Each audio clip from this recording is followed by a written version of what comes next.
Okay. Just sit here. Hey team. Okay. So this is an additional mobility video that's going to complement our workout one. So in workout one we've got the pike pull through, and then we've also got an additional exercise at the end of it, a seated forward reach, where we're working on our pike flexibility, or our ability to say sit or stand and touch our toes.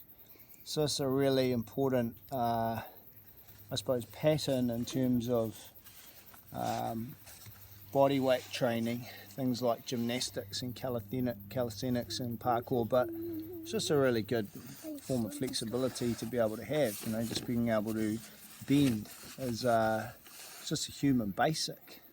So we're going to look at a way, because there's quite a few ways to improve that. We're going to look at one way without any weight, just using our body weight to start with, just seated, and then a little standing variation. So if I sit back here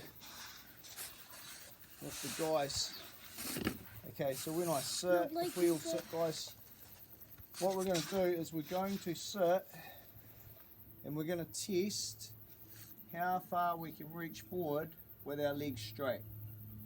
And we put our hands onto our shins or thighs or wherever you can get to, and we start there and we say, okay, that is our marker.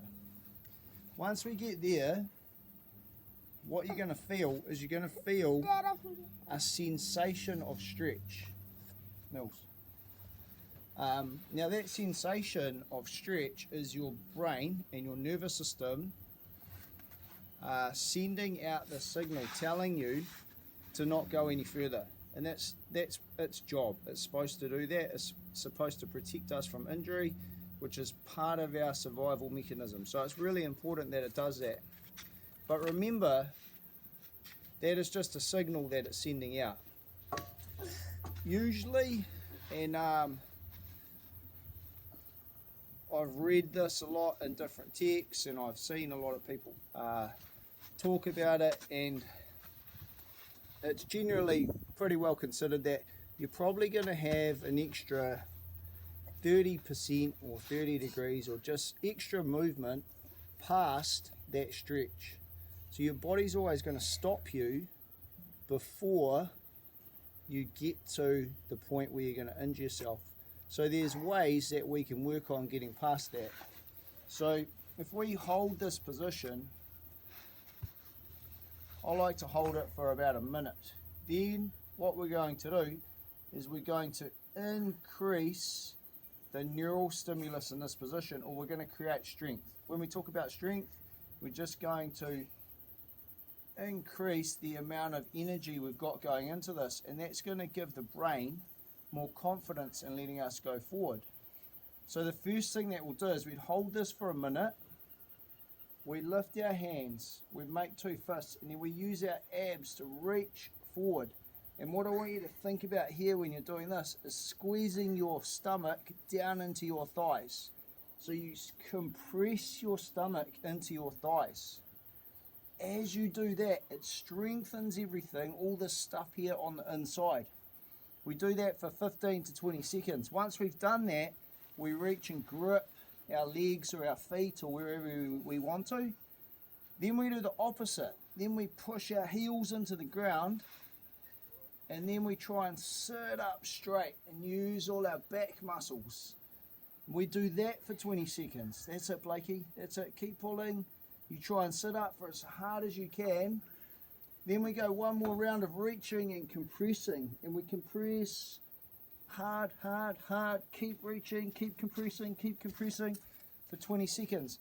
We create all this strength and all this stuff here, and then once we've done that, we grip and hold, and then we stay for 2 minutes.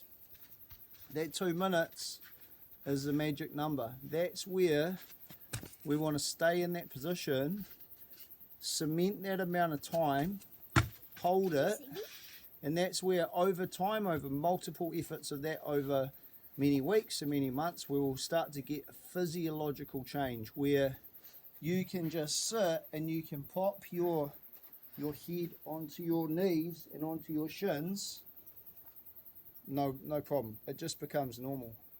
Now, there's one addition that you can make to this. For some people that will make this harder, is when we sit, our ankles are taken out of it. But if I stand,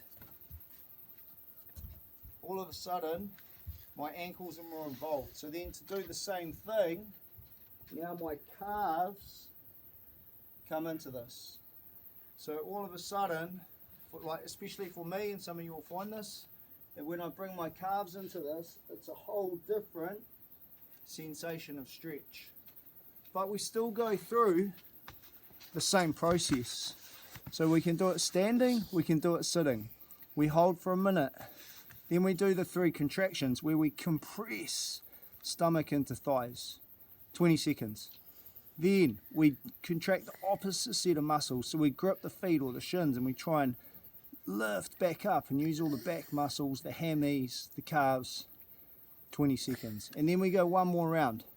We let go, we reach forward.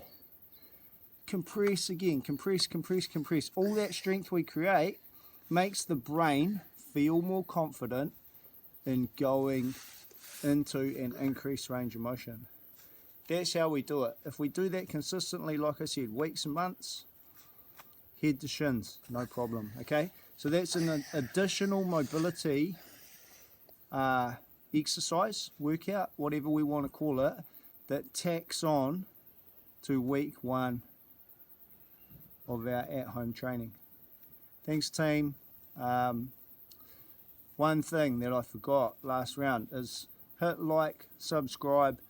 I'm a bit crap at this social media stuff, but that's going to help us build up a bit of a team that we can all work with together on this. Cheers.